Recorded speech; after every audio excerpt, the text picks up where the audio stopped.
نہ تمہیں تمہاری اولاد، نہ تمہارے اموال، نہ تمہاری تجارت، نہ کاروبار اللہ کے ذکر سے غافل نہ کر سکے۔ پنجابی میں کہتے ہیں کہ ہتھ کارول اور دل یارول۔ کام کر رہے ہیں آپ، لیکن یہ کہ دل اللہ کے ساتھ لگا ہوا ہے، زبان تر ہے اللہ کی یاد سے۔ جو قرآن یاد ہے، گاڑی میں آپ بیٹھے جا رہے ہیں، 2 گھنٹے آپ کو کار میں لگانے ہیں، قرآن شریف پڑھتے جائیے، اس سے بڑا ذکر ہی کوئی نہیں۔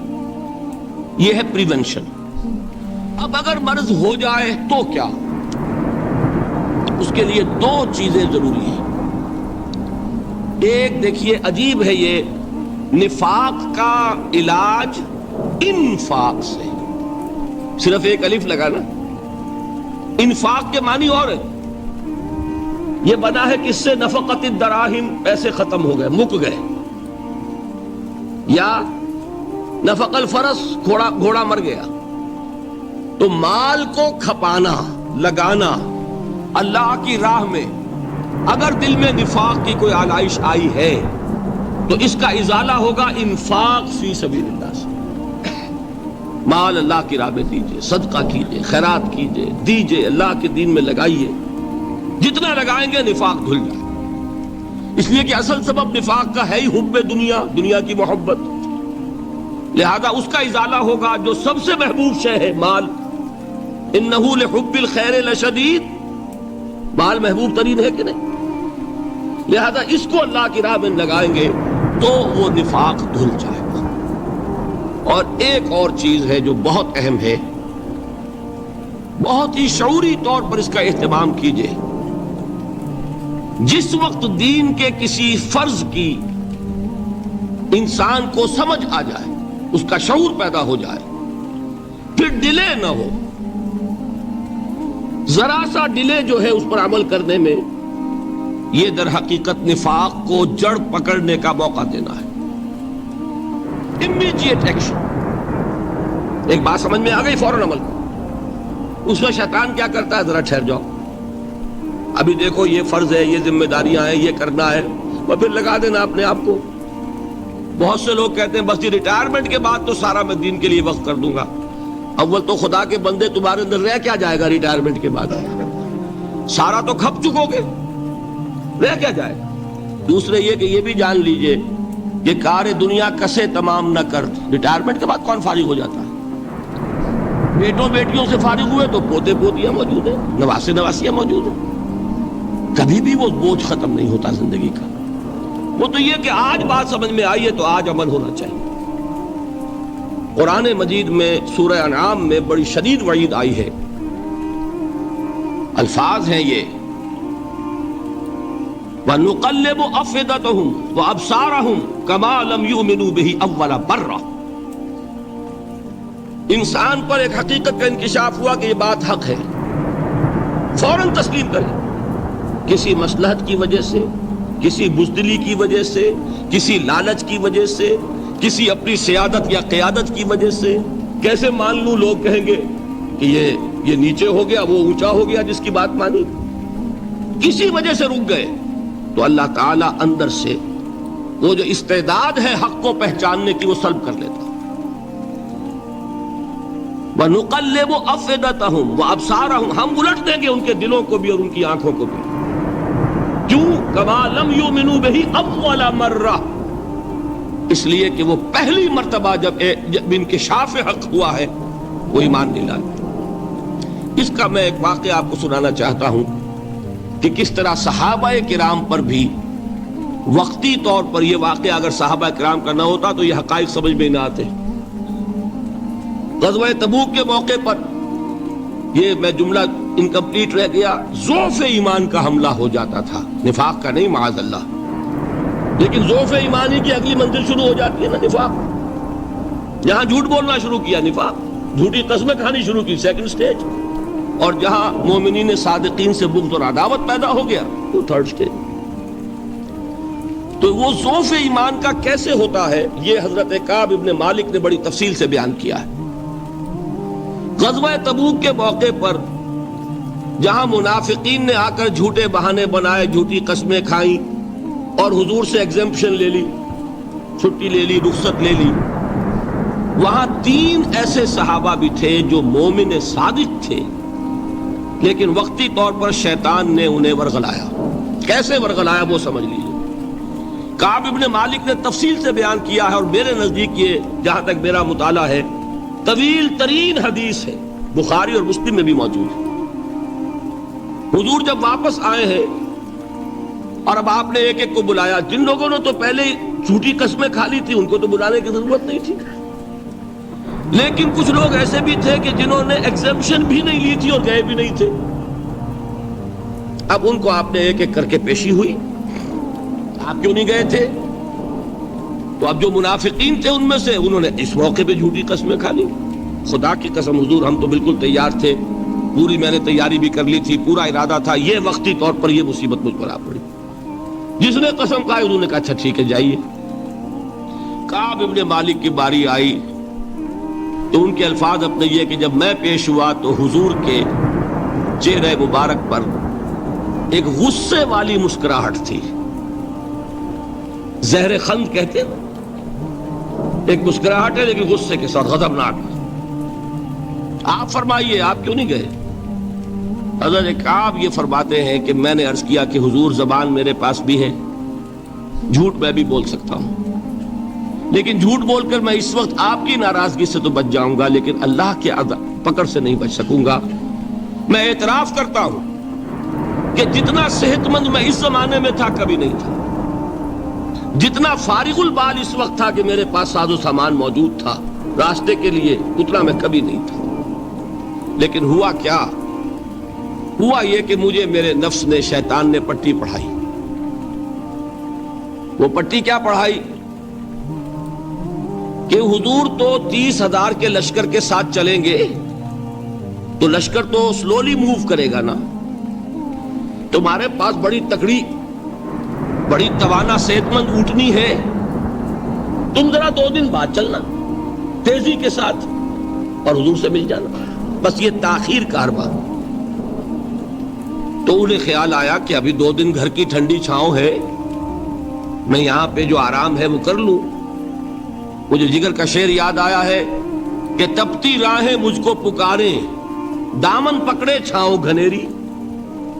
ایک طرف فرض کی پکار ہے، اس میں تو ظاہر بات ہے کہ وہ تپتی راہیں ہیں، لا تنفروا فی الحر سنا چکا ہوا آیت۔ یہاں گھر میں، نخلستان میں، کھجوروں کی چھاؤں میں، اہل و عیال میں یہ ٹھنڈی چھاؤں جو ہے یہ پکڑ رہی ہے، بھائی 2 دن ٹھہر کے چلے جانا، ٹھیک ہے، کوئی نیت میں خرابی نہیں ہے نا۔ اس کے بعد پھر جب ابھی 2 دن اور ٹھہر جاؤ، یہ تو بڑا لمبا سفر ہے، ذرا تیز اور دوڑ لینا۔ تو فرماتے ہیں کہ حضور میں اسی طریقے سے تاخیر و تعویق میں پڑا رہا، یہاں تک کہ ایک روز اچانک مجھ پر یہ چیز منکشف ہوئی کہ تو میں چاہے کتنا بھی تیز چل لوں میں آپ سے نہیں مل سکتا، میرے اعصاب ڈھیلے ہو گئے، اس طرح میں محروم رہ گیا۔ حضور نے بائیکاٹ کا حکم دیا صحابہ کو، 3 صحابہ تھے ایسے، 2 اور تھے جنہوں نے اسی طریقے سے اعتراف کیا۔ حضور نے حکم دے دیا کوئی ان سے گفتگو نہ کرے، سوشل بائیکاٹ۔ بڑی سخت سزا تھی جو دی گئی ہے، اس کی بڑی تفاصیل ہے، اللہ تعالیٰ شوق دے تو وہ حدیث پوری پڑھیے، میں نے تو 2 جمعوں میں ایک مرتبہ صرف اس ایک حدیث کو بیان کیا تھا، شاید کہیں کیسٹس ہوں میرے ہاں، ہمارے نمبر کوئی مجھے یاد نہیں ہے، لیکن یہ بڑی عجیب حدیث ہے۔ لیکن اس میں جو اصل سبق ہے وہ کیا ہے؟ اس طریقے سے شیطان لے تو لال، تاخیر، تعویق، ابھی کیا جلدی ہے، ذرا اس کام سے فارغ ہو لو، ذرا پھر تلافی کر لینا، ذرا زیادہ زور سے کام کر لینا، یہ وہ چیز ہے کہ جو وہ تو خیر صحابی تھے بچ گئے، اگر وہاں جھوٹی قسم بھی کھا دیتے تو گئے تھے۔ یہ تو اتنا ہی ہے نا، مردی و نامردی قدم فاصلہ دارت، اس میں تو یہی ہے کہ ذرا ایک جھوٹی قسم کھا دیتے، جھوٹے بہانہ بنا دیتے تو اب ضعف ایمان نہ رہتا، وہ نفاق کی سرحد شروع ہو جاتی۔ وہ اللہ تعالیٰ نے ان کو بچایا، لیکن یہ کہ ہم کیسے بچیں گے اگر ہم نے یہ روش اختیار کی؟ لہذا 3 کام، دوام ذکر نمبر 1، اس کی میں شرح کر چکا ہوں، 4 اذکار یاد کر لیجئے گا ان کو، ورنہ کیا فائدہ۔ نمبر 2 انفاق فی سبیل اللہ، نفاق کا علاج انفاق سے۔ نمبر 3 یہ عادت اپنے اندر پیدا کیجئے شعوری طور پر کہ جب ایک حقیقت واضح ہو جائے فوراً اعتراف کہ ہاں بھائی بات ٹھیک کہی آپ نے. جب ایک فرض کا احساس ہو جائے فوراً اس کی ادائیگی کے لیے آغاز. تاخیر و تعویق ہے کہ جس سے پھر نفاق کو موقع ملتا ہے. اللہ تعالیٰ مجھے اور آپ کو حقیقی ایمان عطا فرمائے اور نفاق سے بچائے رکھے. اب آئیے حقیقت و اقسام شرک پر. دیکھیے ہر شخص یہ جانتا ہے کہ اسلام دین توحید ہے. ایک لفظ میں اگر کہیں گے تو اسلام کا سب سے بڑا وصف، سب سے بڑی علامت توحید. وہ جو اقبال نے کہا کہ توحید کی امانت سینوں میں ہے ہمارے، آسان نہیں مٹانا نام و نشاں ہمارا. تو توحید ہے. توحید کی ضد ہے شرک. ٹھیک، اس سے میں ایک نتیجہ نکالتا ہوں. کوئی مسلمان جان بوجھ کر مشرک نہیں ہو سکتا. یہ میرا نتیجہ ہے. جان بوجھ کر مشرک نہیں ہو سکتا. وہ شرک میں مبتلا ہوگا تو ناسمجھی میں ہوگا، نادانی میں ہوگا، وہ اسے شرک نہیں سمجھے گا. یہ ممکن نہیں ہے کہ کوئی مسلمان ہو، گیا سے گیا مسلمان، گزرا سے گزرا مسلمان، گھٹیا سے گھٹیا مسلمان، لیکن وہ شرک کو شرک سمجھتے ہوئے اس پہ آلودہ ہو. ہوتا کیا سمجھ میں نہیں آتا کہ شرک. تو ضرورت بہت ہے کہ ہم یہ پہچانیں کہ یہ شرک ہے کیا. دوسری بات یہ جان لیجئے، ہمارے دین میں ناقابل عفو جرم کون سا ہے؟ دو مرتبہ بیان فرمایا گیا سورہ نساء میں صرف. ان اللہ لا یغفر ان یشرک بہ ویغفر ما دون ذلک لمن یشاء. اللہ تعالیٰ اسے تو ہرگز نہیں بخشے گا کہ اس کے ساتھ شرک کیا جائے، ہاں اس سے کم تر جس کو چاہے گا معاف فرما دے گا. نوٹ کر لیجئے، اس کی بھی اندر بھی اوپن لائسنس نہیں ہے کہ بقیہ سارے گناہ لازماً معاف کر دے گا. یہ نہیں ہے. اس سے تو آپ میں جرت پیدا ہو جائے گی باقی سب کیے جاؤ. یہ نہیں، جس کو چاہے گا بخش دے گا، لیکن امید ضرور دلا دی کہ شرک سے کم تر کوئی گناہ ہو تو اس کی بخشش کی بغیر توبہ کے. اللہ تعالیٰ نے امید دلائی توبہ سے تو شرک بھی معاف ہو جائے گا. اس سے مراد کیا ہے؟ بغیر توبہ کے. اللہ تعالیٰ نے فرمایا کہ اور گناہوں کے بارے میں تو امید کی جا سکتی ہے لیکن شرک کے بارے میں ہرگز نہیں. اہمیت واضح ہو گئی. مزید نمبر 3، اس شرک کی ہماگیریت کا عالم یہ ہے کہ سورہ یوسف کی آیہ مبارکہ ہے وَمَا يُؤْمِنُ أَكْثَرُهُمْ بِاللَّهِ إِلَّا وَهُمْ مُشْرِكُونَ. انسانوں کی اکثریت کا حال یہ ہے کہ وہ اللہ پر ایمان نہیں رکھتے مگر کسی نہ کسی قسم کے شرک کے ساتھ. یہ یونیورسلٹی ہے اس کی کہ اللہ کو بھی مان رہے ہیں لیکن کسی نوع کا شرک جو ہے وہ بھی لگا رکھا ہے. وَمَا يُؤْمِنُ أَكْثَرُهُمْ بِاللَّهِ. انسانوں کی اکثریت کا حال یہ ہے کہ وہ ایمان نہیں رکھتے اللہ پر الا وہم مشرکون، مگر یہ کہ کوئی نہ کوئی شرک بھی کرتے ہیں. چوتھی بات یہ سمجھیے کہ شرک ہر دور میں بھیس بدل کر آتا ہے. یہ ضروری نہیں ہے کہ شرک کی جو قسمیں آج سے 200 برس پہلے تھیں صرف وہی آج بھی رہے. ہو سکتا ہے کہ بالکل نئی شکلیں اس شرک نے اختیار کر لی. اس سے کیا نتیجہ نکلا کہ اگر اجتہادی بصیرت نہیں ہوگی تو ہو سکتا ہے کہ ایک شخص جو ہمارے سابق علماء نے لکھ دیا کہ یہ چیز شرک، یہ چیز شرک، یہ چیز شرک، یہ چیز شرک، آج سے 500 برس پہلے کا انسان بڑے سے بڑا عالم دین اپنے زمانے کے شرک کو پہچان کر تو لکھ سکتا ہے. اس سے تو آپ بچ رہے ہیں. امام ابن تیمیہ نے اس کو شرک قرار دیا، اس کو شرک قرار دیا، اس کو شرک قرار دیا. کوئی شخص ہے جو اس سے تو بچ گیا. امام صاحب کی دی ہوئی بصیرت سے اس نے ان جو اقسام ہے شرک کی ان کو پہچان لیا، لیکن یہ عین ممکن ہے کہ آج کے شرک کو وہ نہ پہچان رہا ہو. اپنی جگہ وہ سمجھ رہا ہو اپنے آپ کو بہت بڑا موحد، جبکہ اس دور کا جو شرک ہے اس میں ملوث ہو۔ اس کو میں نے کہا ہے کہ اس شرک کے بارے میں بڑی اجتہادی بصیرت کی ضرورت ہے۔ فارسی کا ایک شعر ہے، بڑا پیارا شعر ہے، بہر رنگے کے خواہی جامہ می پوش، من انداز قدت رامی شناسم۔ اپنے محبوب سے کہہ رہا ہے شاعر کہ تم جس طرح کا چاہو لبادہ اوڑھ لو، میں تمہیں تمہارے قد سے پہچان لوں گا۔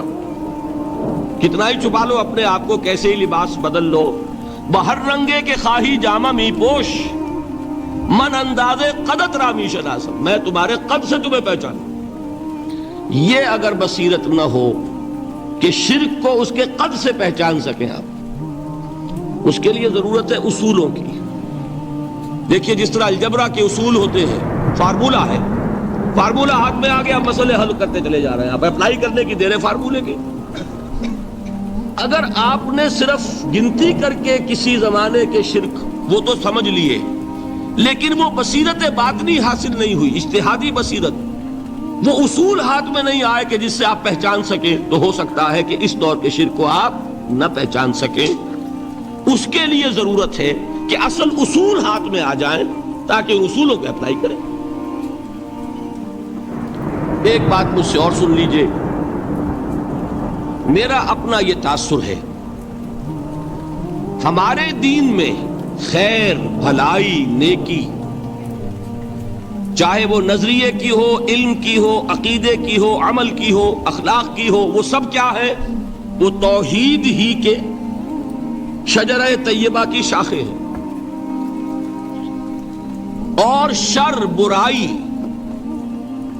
گمراہی، خیالات کی ہو، نظریات کی ہو، علم کی ہو، عقیدے کی ہو، عمل کی ہو، اخلاق کی ہو، سب کے ڈانڈے شرک کے شجرہ خبیثہ سے ملتے ہیں۔ اس شجرہ خبیثہ کے برگوبار ہے جو بھی برائی ہے، عمل کی یا علم کی، اور اس شجرہ طیبہ کے برگوبار ہے جو بھی خوبی ہے، عمل کی یا عقیدے۔ یہ میرا تاثر ہے، اور جب تک اس انداز میں وہ آپ کو اندرونی رشتے ظاہر نہیں ہوں گے، آپ پر منکشف نہیں ہوں گے، وہ اجتہادی بصیرت جو ہے پیدا نہیں ہو سکے گی۔ اب آئیے ایک اور بات دیکھیے، شرک میں اور الحاد میں کیا فرق ہے، یہ بھی ہم نہیں سمجھتے۔ الحاد، مادہ پرستی، وہ کیا ہے؟ ایتھیزم، کسی بھی خدا کا انکار۔ ہمارے آج کے دور کی سب سے بڑی گمراہی یہ ہے۔ شرک کیا ہے؟ خداؤں کو ماننا۔ یہ کیا ہے؟ تھیزم ہے، لیکن پولی تھیزم ہے۔ توحید کیا ہے؟ مونو تھیزم ہے، ایک خدا کا ماننا۔ لیکن شرک کے اندر ایک اور حقیقت کو پہچان لیجئے، شرک میں ہمیشہ ٹاپ پر ایک خدا کو مانتے ہیں، باقی سارے خدا نیچے ہوتے ہیں، اوپر جا کر وہ توحید ہوگی ہمیشہ۔ کوئی مشرکانہ نظام ایسا نہیں ہے جو ٹاپ پر جا کر توحید نہ بن جائے۔ دیکھیے ہندو دیویاں، دیوتا بے شمار، لیکن مہادیو وہ بھی کیا دو ہیں؟ مہادیو وہ تو ایک ہے۔ انگریزی میں گاڈز، گاڈیسز، لیکن وہ چھوٹے جی سے لکھے جائیں گے، چھوٹے جی سے لکھے جانے والے gods and goddesses. Roman mythology ہو، گریک مائتھولوجی ہو، ان دیویوں دیوتاؤں کے نام ہی آپ نے یاد کر سکتے، لیکن گاڈ بڑے جی سے وہ ایک ہے کہ نہیں؟ ٹاپ پر جو ہے وہ ایک ہے، اس کو وہ بھی مانتے ہیں کہ اومنی پوٹنٹ، اومنیشنٹ، اومنی پریزنٹ، علی کل شیء قدیر، بکل شیء علیم، ہر جگہ موجود، وہ تو ایک ہی ہے، وہ تو کیپٹل جی سے لکھا جائے گا۔ باقی اس کے نیچے فوج ہے دیویوں کی، دیوتاؤں کی، خداؤں کی اور خدانیوں کی، وہ گاڈز اینڈ گاڈیسز ہیں۔ عرب میں کیا تھا؟ میں نے پہلے آپ کو وہ دو مثالیں دے دی ہیں، تیسری اور ایران کی لے لیجئے۔ خیر کا خدا اور شر کا خدا اور، ایک یزداں ایک اہرمن، ٹھیک سنویت ہو گئی نا، دو خداؤں کو مانا، لیکن وہی ہے جو خدائے خدائے گاں، خداؤں کا خدا، اس کو ایک ہی مانتے ہیں۔ یہی معاملہ عرب میں تھا، اللہ وہ ایک ہی تھا ان کے ہاں۔ قرآن میں آتا ہے ان سے پوچھئے وَلَئِن سَأَلْتَهُم مَّنْ خَلَقَ السَّمَاوَاتِ وَالْأَرْضَ لَيَقُولُنَّ اللَّهُ، جب ان سے کہا جاتا ہے کہ کس نے پیدا کیا آسمان اور زمین کو، یہ فوراً کہیں گے اللہ نے۔ وَأَنَّىٰ يُؤْفَكُونَ، تو یہ ماننے کے بعد کدھر جا رہے ہیں؟ وہ کیا کہتے تھے کہ وہ بڑا اللہ تو ایک ہی ہے، لیکن چھوٹے آلہہ ہیں۔ آلہہ اور اللہ میں وہی فرق ہے جو کیپٹل جی کا گاڈ اور چھوٹے جی سے گاڈز اینڈ گاڈیسز، وہی فرق ہے کہ جو مہادیو اور دیویوں اور دیوتاؤں میں ہے، وہی وہاں تھا۔ اللہ وہ ایک اور سپریم، سب سے بالا تر، اس سے اوپر کوئی نہیں، تخلیق میں اس کا کوئی ساجی نہیں، لیکن اس نے کچھ آلہہ ہیں جنہیں کچھ اختیارات تقسیم کیے ہوئے،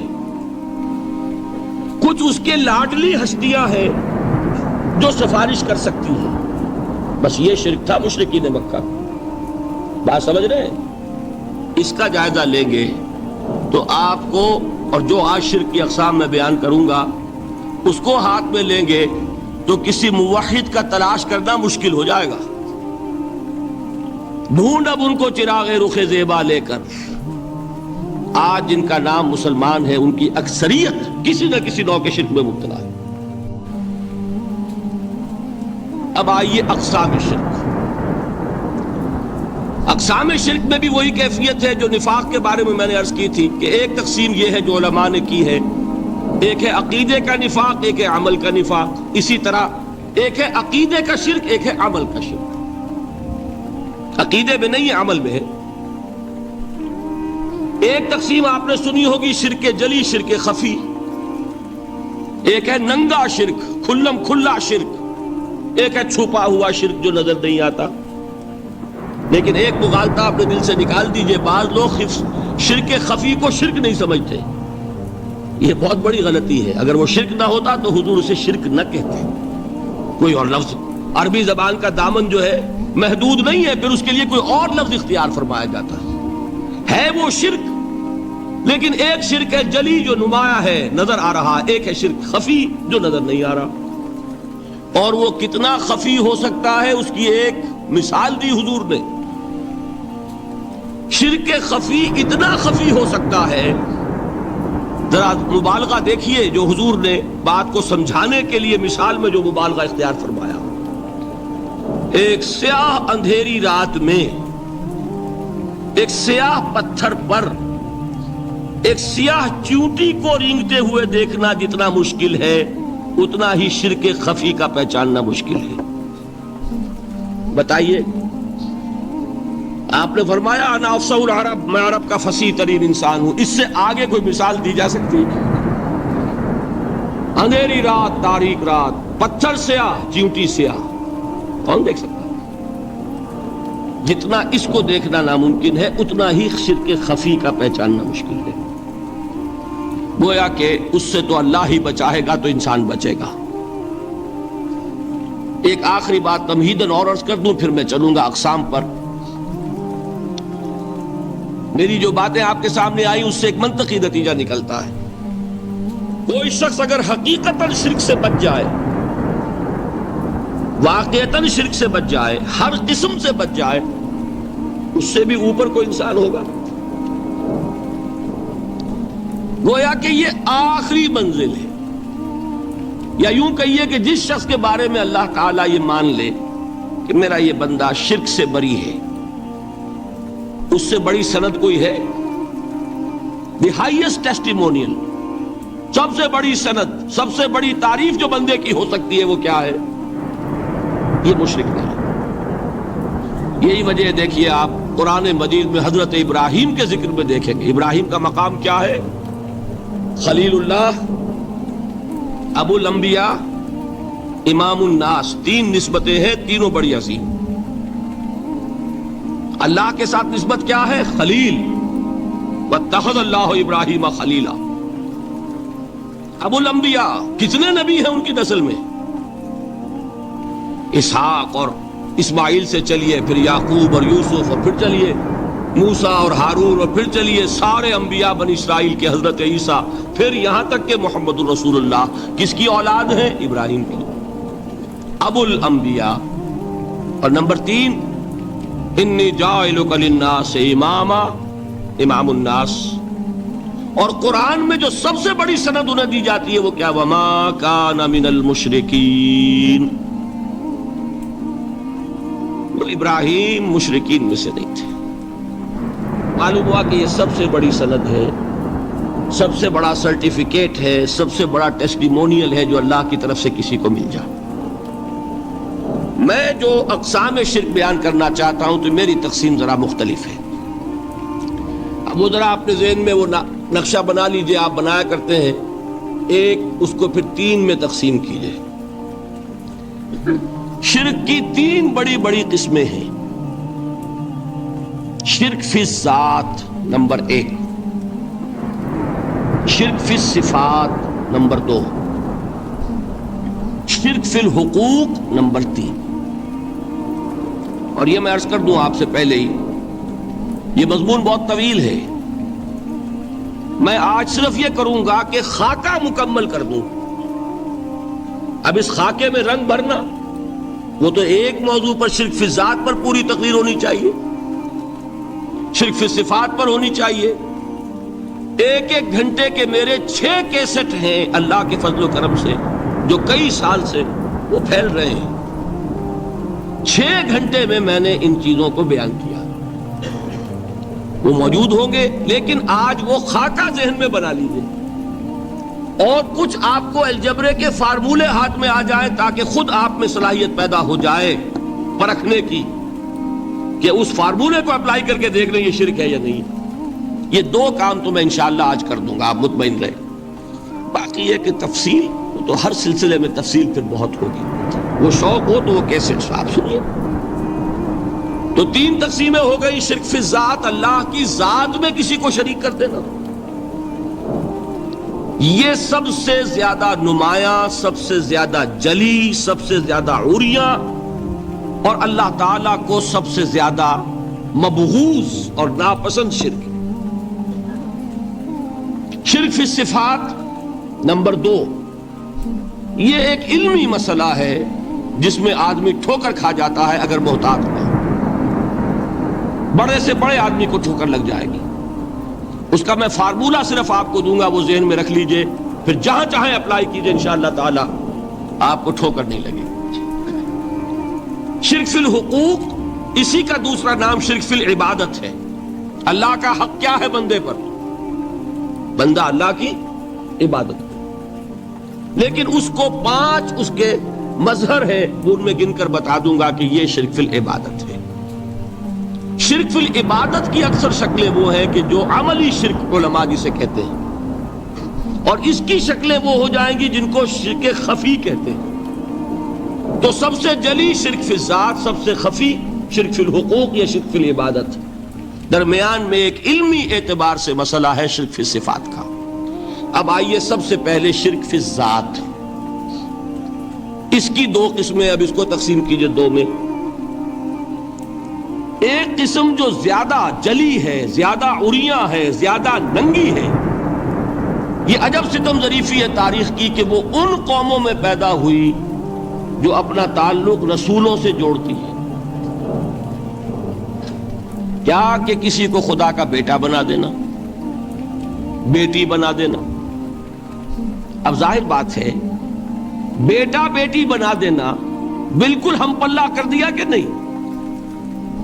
نو وہی ہو گئی کہ نہیں؟ دیکھیے غور کیجئے. گدھے کا بیٹا گدھا ہوگا، گھوڑے کا گھوڑا ہوگا، خدا کا خدا ہوگا. انسانوں میں آ جائیے، سید کا بیٹا سید ہوگا، مغل کا بیٹا مغل ہوگا. یہ بالکل ہم کفو بنا دینے والی بات ہے، بالکل ہم پلہ، ہم جنس، ہم نوع. یہ بدترین شرک ہے. کو معلوم ہے یہ شرک کن میں پیدا ہوا؟ یہود کے ایک گروہ میں پیدا ہوا جنہوں نے حضرت عزیر کو خدا کا بیٹا قرار دیا. قالت الیہود عزیر ابن اللہ. سب سے زیادہ پیدا ہوا عیسائیوں میں جنہوں نے حضرت مسیح کو خدا کا بیٹا قرار دیا. اور واقعہ یہ ہے کہ اس گمراہی میں ان سے آگے کوئی نہیں جا سکتا. ان بدبختوں نے یہاں تک صراحت کی ہے کہ مسیح خدا کا صلبی بیٹا ہے. اس لیے کہ دو لفظ آتے ہیں، ایک ہوتا ہے ابن، ایک ہے ولد. ان میں ذرا فرق ہے. ابن کا لفظ عربی زبان میں کسی اور سینس میں بھی استعمال ہوتا ہے. ابن السبیل کسے کہتے ہیں؟ مسافر کو. تو کیا وہ مسافر اور کیا وہ رستے کا بیٹا ہوتا ہے، سبیل کا بیٹا؟ ابن الوقت کسے کہتے ہیں؟ اپارچونسٹ. ابن الوقت کوئی اصول نہیں. گنگا گئے تو گنگا رام اور جمنا آئے تو جمنا داس. یہ کیا ہے؟ ابن الوقت. لیکن ابن کے معنی جو ہے وہ بیٹے کے بھی ہے، تو تعویل ہو سکتی ہے. لیکن انہوں نے ولد کہا ہے. ولد کسے کہتے ہیں؟ صلبی بیٹے. یہ بدترین شرک ہے. یہی وجہ ہے کہ قرآن مجید میں آپ دیکھیں گے کہ جتنا غضب اللہ کا ان پر بھڑکا ہے اس عقیدے پر. وَيُنذِرَ الَّذِينَ قَالُوا اتَّخَذَ اللَّهُ وَلَدًا. یہ قرآن نازل ہوا ہے محمد پر صلی اللہ علیہ وسلم تاکہ وہ خبردار کریں انہیں جنہوں نے یہ کہا ہے کہ اللہ نے کسی کو بیٹا بنایا. یہ سورہ کہف میں ہے، اور اگلی سورت سورہ مریم میں تو ایسا غضب اللہ کا ظاہر ہوتا ہے. وَقَالُوا اتَّخَذَ الرَّحْمَنُ وَلَدًا لَقَدْ جِئْتُمْ شَيْئًا إِدًّا تَكَادُ السَّمَاوَاتُ يَتَفَطَّرْنَ مِنْهُ وَتَنشَقُّ الْأَرْضُ وَتَخِرُّ الْجِبَالُ هَدًّا أَن دَعَوْا لِلرَّحْمَنِ وَلَدًا وَمَا يَنبَغِي لِلرَّحْمَنِ أَن يَتَّخِذَ وَلَدًا. انہوں نے کہا کہ رحمان نے کسی کو بیٹا بنایا. تم بہت بڑی گستاخی کی بات کر رہے ہو. تمہاری اس گستاخی کی وجہ سے آسمان پھٹ پڑنے کو ہے، زمین شق ہو جانے کو ہے، اور قریب ہے کہ پہاڑ ایک دھماکے کے ساتھ گر جائیں کہ انہوں نے خدا کے لیے بیٹا تصنیف کر دیا. حالانکہ اللہ رحمان، اس کی شان اس سے بہت بلند و بالا ہے کہ اس کے کوئی بیٹا ہو. اس کی وجہ بھی سمجھ لیجئے کہ بیٹے کی ضرورت کسے ہوتی ہے؟ جو خود فانی ہو. کیوں ہے آپ کو طلب بیٹے کی؟ ہم نہ ہوگے ہمارا نام زندہ رہے گا. یہ ایک اٹرنل ہونے کی خواہش ہے، انہیرنٹ. نام چلے گا. اسی لیے بیٹی سے آدمی سمجھتا ہے کہ نام نہیں چلتا. یہ طلب جو ہے بیٹے کی کیوں ہے؟ بیٹے سے نسل چلتی ہے. اس کی ضرورت کس کو ہے؟ جو خود فانی ہے. وَمَا يَنبَغِي لِلرَّحْمَنِ أَن يَتَّخِذَ وَلَدًا. جو خود باقی ہے ہمیشہ کے لیے، اس کو کوئی احتیاج نہیں. تو آپ نے بات سمجھ لی. میں بہت مختصر بات کروں گا آج.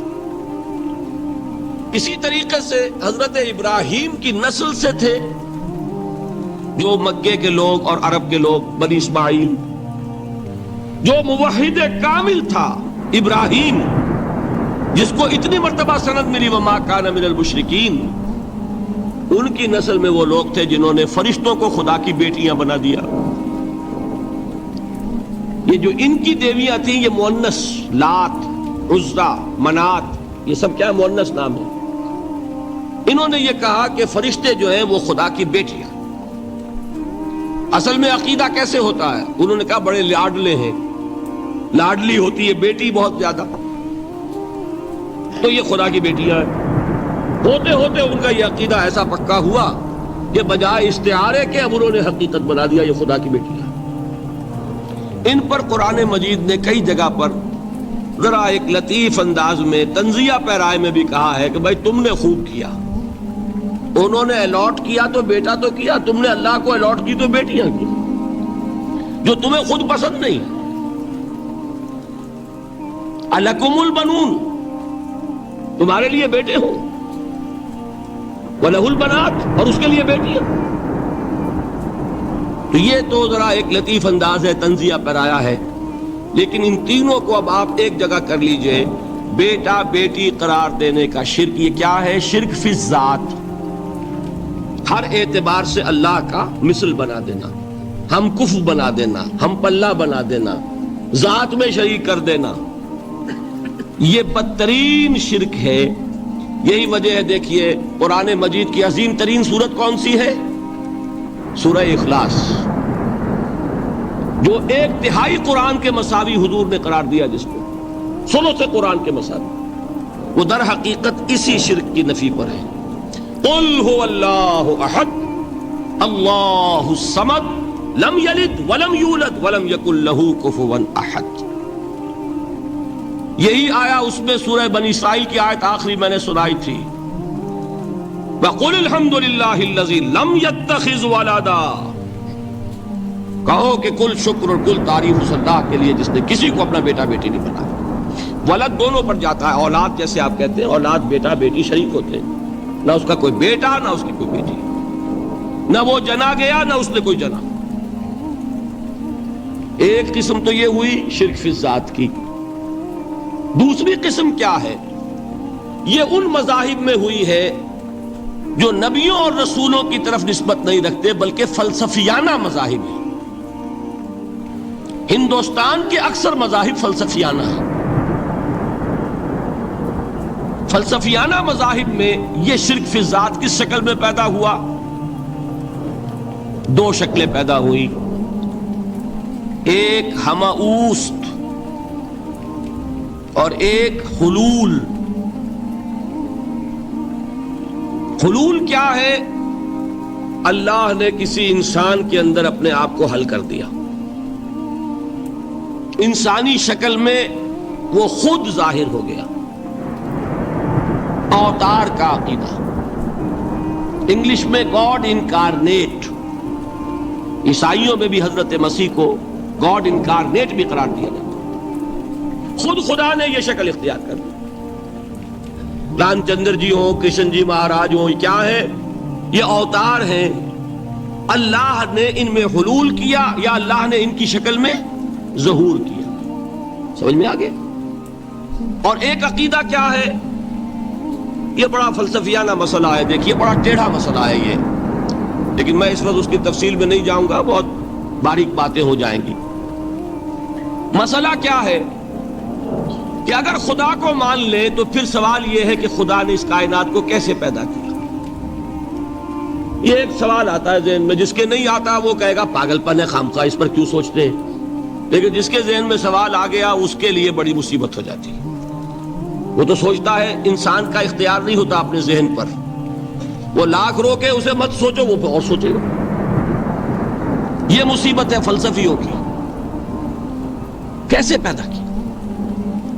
اب ایک تصور تو یہ ہے کہ جیسے یہ میز ہے، بڑھئی نے بنایا اس کو، بڑھئی علیحدہ ہے، میز علیحدہ ہے، لیکن اس میں یہ بات ماننی پڑے گی کہ پہلے کوئی چیز تھی جس سے میز بنائی، لکڑی تو تھی نا، اس سے میز بنائی۔ لہذا ہندوؤں میں ایک عقیدہ یہ ہے کہ خدا بھی قدیم، مادہ بھی قدیم، خدا نے اس مادے سے یہ شے بنا دی، مادے سے یہ بنا دی۔ کوئی مٹی کی تغاری ہوتی ہے، کمہار اس سے کوئی رکابی بنا دیتا ہے، کوئی وہ ہنڈیا بنا دیتا ہے، کوئی گھڑا بنا دیتا ہے، مٹی تو ہے نا پہلے۔ تو مادہ بھی قدیم، خدا بھی قدیم، اور مادے سے خدا نے یہ شکلیں بنا دی۔ ٹھیک، یہ بھی سنویت ہو گئی، توحید تو ختم ہو گئی۔ تو جن لوگوں کا ذہن تھا توحیدی لیکن اس مسئلے میں الجھ گئے، انہوں نے ایک اور شکل تجویز کی کہ خدا خود ہی اس شکل میں تبدیل ہو گیا۔ کیسے؟ جیسے برف پگھلتی ہے تو پانی بن جاتا ہے۔ پانی کہاں سے آیا؟ برف سے۔ اب کوئی پوچھے برف کہاں ہے؟ بھائی یہی پانی ہے، یہی برف ہے یا نہیں؟ اسی پانی کو آگ کے اوپر آپ نے رکھ دیا، وہ بھاپ بن گئی۔ اب آپ کہیں برف کہاں ہے، پانی کہاں ہے؟ یہی بھاپ جو ہے یہی در حقیقت پانی ہے، یہی بھاپ جو ہے یہی برف ہے۔ یہ ہے وہ ہماؤس پینتھیزم جس کو انگریزی میں کہتے ہیں، کہ خود خدا نے روپ دھار لیا اس کائنات کا۔ یہ 2 فلسفے ہیں۔ کیا ہے یہ؟ بدترین شرک ہے۔ پہلی اگر شکل ہے تو وہ انسان خدا قرار پا گیا، جس کو اوتار مانا وہ خدا ہو گیا کہ نہیں؟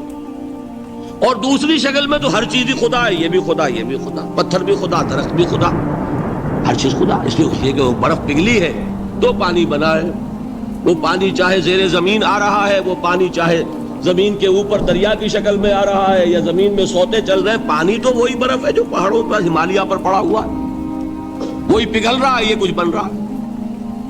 یہ ہے شرک فی الذات کی دوسری قسم جو دنیا میں رہی، پینتھیزم اور انکارنیشن، یا حلول اور ہماؤست۔ سمجھ میں آگے؟ اب میں ایک بات آپ سے عرض کروں گا، اللہ کا اس امت پر بہت بڑا فضل ہے جس کا آپ کو شکر ادا کرنا چاہیے۔ اس نوع کے شرک سے یہ امت 15ویں صدی شروع ہو جانے کے باوجود تاحال بحیثیت مجموعی محفوظ ہے۔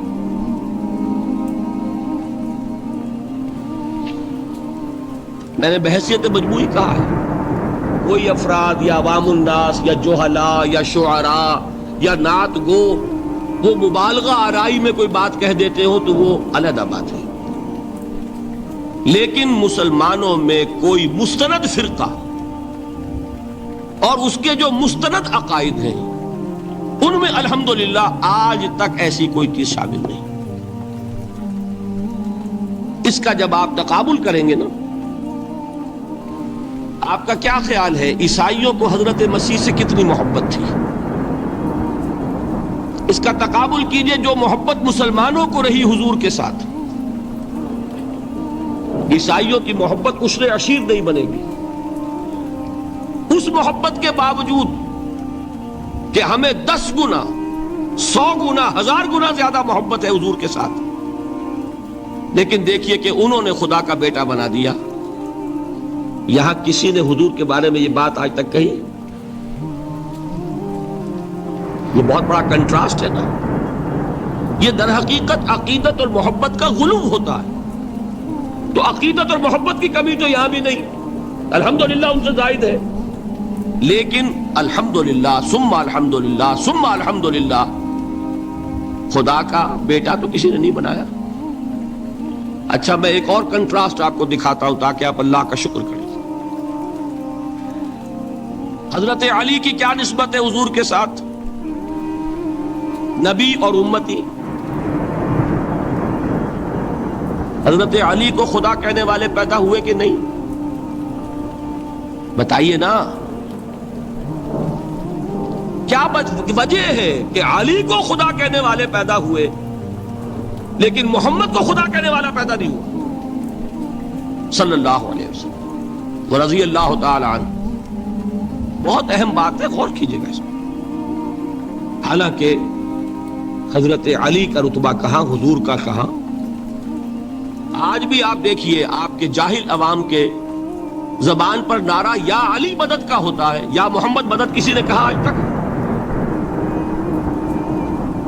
یہ یا محمد لکھنے کے کام آتا ہے صرف، وہ مسجد پہ لکھ دو تاکہ پتہ چل جائے یہ فلاں فرقے کی مسجد ہے، دوسرا خود ہی بھاگ جائے وہاں سے۔ یہ صرف اس کام کے لیے ہے، باقی جہاں اصل میدان میں بات آتی ہے کوئی نعرہ لگاتا ہے یا محمد مدد، محمد کا رتبہ اونچا یا علی کا، تو ان سے کیوں نہیں مدد مانگی؟ یہ سوالات آپ کے سامنے رکھ رہا ہوں میں۔ پھر یہ کہ جس طریقے سے کہ غوث اعظم کو پکارا جاتا ہے، کیا محمد کو پکارا جاتا ہے؟ کیا نسبت ہے؟ حضرت علی تو پھر بھی صحابی ہے، خلیفہ چہارم ہے، حضور کے چچا داد بھائی ہے، داماد ہے۔ غوث اعظم تو بہرحال وہ نسبت تو نہیں ہے۔ دیکھیے میں اس کا تعلق جوڑتا ہوں ختم نبوت سے۔ جس طرح اللہ نے خصوصی حفاظت فرمائی ہے قرآن کی، اسی طرح خصوصی حفاظت فرمائی ہے محمد الرسول اللہ۔ یہ اسپیشل پروٹیکشن ہے۔ ورنہ نہیں ہو سکتی تھی. یہ خصوصی تحفظ ہے اللہ کا. یہاں بگاڑ پیدا ہو جائے تو صحیح کون کرے گا؟ اب حضرت مسیح کی اصل حقیقت تو حضور نے آگے بتا دی. ذالک عیسی ابن مریم قول الحق الذی فیہ یمترون ما کان للہ ان یتخذ ولدا سبحانہ. یہ حضور نے آ کر حضرت مسیح کی حقیقت بیان کر دی کہ نہیں؟ سورہ مریم کی یہ آیات سنی تھی نجاشی رحمت اللہ علیہ نے جب حضرت جعفر ابن ابی طالب کی زبان سے، تو کیا کہا تھا تنکا اٹھا کر، خدا کی قسم جو ان آیات میں مسیح کا مقام بیان ہوا ہے، مسیح اس سے تنکا بھر بھی زیادہ نہیں. لیکن اگر محمد الرسول اللہ کو خدا کا بیٹا بنا دیا گیا ہوتا یا خدا بنا دیا گیا ہوتا تو کون آتا اس کی اصلاح میں؟ جیسے قرآن مجید کا تحفظ ہے ایسے ہی محمد الرسول اللہ کا تحفظ ہے. وہ تحفظ ہوا کیسے ہے؟ جتنا قرآن مجید نے ایمفیسائز کیا حضور کی بشریت کو، قل انما انا بشر مثلکم، اے نبی ان کو بتاتے رہیے، بار بار بتائیے کہ مجھے کچھ اور نہ بنا لینا، میں بھی بشر ہوں، انسان ہوں. ہاں مجھ پر وحی ہوتی ہے، تم پر نہیں ہوتی، یہ فرق ہے. میں رسول ہوں، تم نہیں ہو. یہ بعد میں ذرا اور مسئلہ میں واضح کروں گا. ابھی صرف یہ نوٹ کیجئے کہ یہ تحفظ جو ہے، جیسے قرآن کو تحفظ دیا لیکن اس کے لیے ذرائع بھی ہے نا. یہ حفظ قرآن کا سلسلہ جو ہے یہ اس کا ذریعہ بنا. یہ رمضان میں تراویح جو ہے اس کا ذریعہ بنی. ہمارے ملکوں کے اندر تو حفاظ کو مسجدیں نہیں ملتی، تلاش کرتے پھرتے ہیں. اور ایک جیسا کہ اینول جشن ہوتا ہے قرآن مجید کا، ہر حافظ اپنا حفظ تازہ کر رہا ہے، حفاظ لگے ہوئے ایک دوسرے کے ساتھ تازہ کرنے میں. یہ ذریعہ ہے اللہ تعالیٰ نے کہ جس کے ذریعے سے قرآن کو محفوظ کیا. تو حضور کو جو حفاظت دی اس کا ایک طریقہ کیا ہوا؟ قرآن مجید میں حضور کی بشریت کا نمایاں کرنا، اور دوسرا یہ کہ خود حضور نے ایسی باریک بینی سے روکا. یہ بھی آپ کو پسند نہیں تھا کہ میں آؤں تو تم کھڑے ہو جاؤ. سنا کہ نہیں سنا آپ نے؟ صحابہ کو آپ روکتے تھے. ایک صحابی کی زبان سے نکل گیا ما شاء اللہ و ما شئت، جو اللہ چاہے اور جو آپ چاہیں. فوراً ٹوک دیا اجعلتنی للہ ندا، کیا تم نے مجھے خدا کا مد مقابل بنا دیا؟ مشیت صرف اس کی ہے. یہ روک ٹوک، یہ وہ چیزیں ہیں کہ جس کی بنا پر اللہ نے تحفظ عطا فرمایا. یہ جو آپ نے فرمایا میری قبر کو کسی جلسے اور جشن کا مرکز نہ بنا لینا، فرمایا کہ نہیں فرمایا؟ اللہ تعالیٰ لعنت فرمائے بنی اسرائیل پر کہ انہوں نے اپنے نبیوں کی قبروں کو وہ میلہ گاہ بنایا.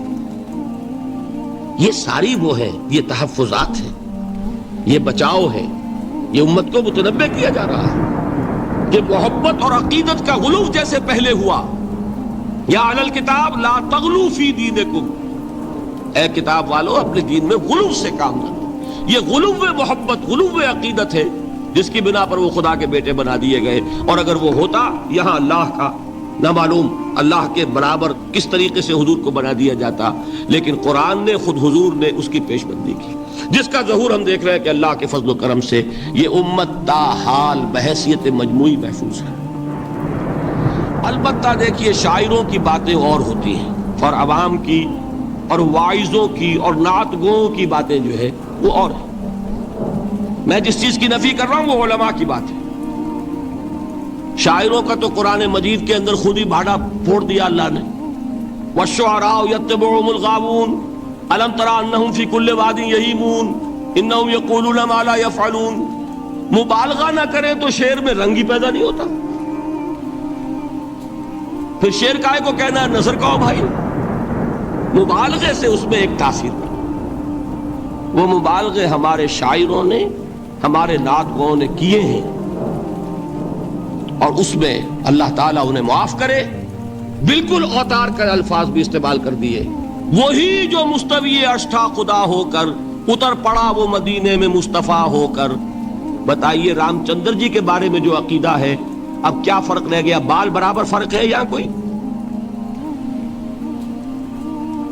اور نقطے پیدا کرتے ہیں۔ مدینے کی مسجد میں ممبر کے اوپر بغیر عین کا ایک عرب ہم نے دیکھا، کیا سمجھ میں آیا؟ عرب میں سے عین نکالا، کیا بنا؟ یہ نقطہ آفرینی ہے۔ اسی طریقے سے ہماری شاعری میں کچھ ہماؤست کا رنگ بھی پیدا ہو گیا۔ خود کوزاؤ، خود کوزا کرو، خود گلے کوزا، خود رند صبو کش، خود برسر آکوزا، خریدار بے آمد بشکست و رواں شد۔ وہ خود ہی کوزا ہے، خود ہی مٹی ہے جس سے کوزا بنا ہے، خود ہی کوزے کا بنانے والا ہے۔ سمجھ رہے ہیں؟ الفاظ تو بڑے پیارے ہیں، بڑے مزیدار ہیں، آدمی ایک دفعہ وجد میں آ جاتا ہے، لیکن ہے کیا؟ وہی ہے نا کہ وہی جو برف تھا پگھل کر پانی بن گیا۔ خود کوزاؤ، خود کوزا کرو، خود گلے کوزا، خود رند صبو کش، خود ہی اس کوزے میں شراب ڈال کے پیتا بھی ہے، خود ہی مٹی ہے، خود ہی وہ بنانے والا ہے، خود ہی کوزا ہے، خود ہی اس میں شراب ڈال کے پیتا بھی، اور خود ہی اس کوزے کو توڑ کر اپنا راستہ بھی لیتا ہے۔ اب آپ اس پر سر دنیے اور جو چاہے کریں، لیکن یہ کہ اس کا ڈانڈے مل گئے کہ نہیں اسی ہماؤست سے؟ لیکن یہ کسی مفتی کی بات ہے کیا؟ یا کسی ائمہ دین میں سے کسی کا قول ہے؟ بھائی شاعروں کی باتیں سن لیا کریں، اللہ اللہ خیر سن۔ ان چیزوں کا بہت زیادہ سختی کے ساتھ نوٹس بھی لینے کا کوئی فائدہ نہیں ہوتا۔ بات وہ ہونی چاہیے کہ جو علماء کہہ رہے ہیں، مستند عقائد جو ان کی کتابوں میں درج ہو، ان سے بات ہونی چاہیے۔ تو یہ چیزیں، یہ گمراہیاں آئی ہیں، لیکن الحمدللہ ثم الحمدللہ کہ یہ عوام میں ہے، جہلاء میں ہے، شعراء میں ہے، نعت گوؤں میں ہے، یہ کسی بھی مستند دینی فرقے کے مستند علماء میں کے ہاں موجود نہیں۔ البتہ ایک مسئلہ جو ہے نور اور بشر کا، وہ ذرا تھوڑا سا میں حل کر دوں آج۔ آپ سمجھتے ہوں گے لا ینحل ہے۔ میں نے جس طرح کہا تھا کہ امام بخاری کا قول بھی 100% درست اور امام ابو حنیفہ کا بھی 100% درست ثابت کیا کہ نہیں؟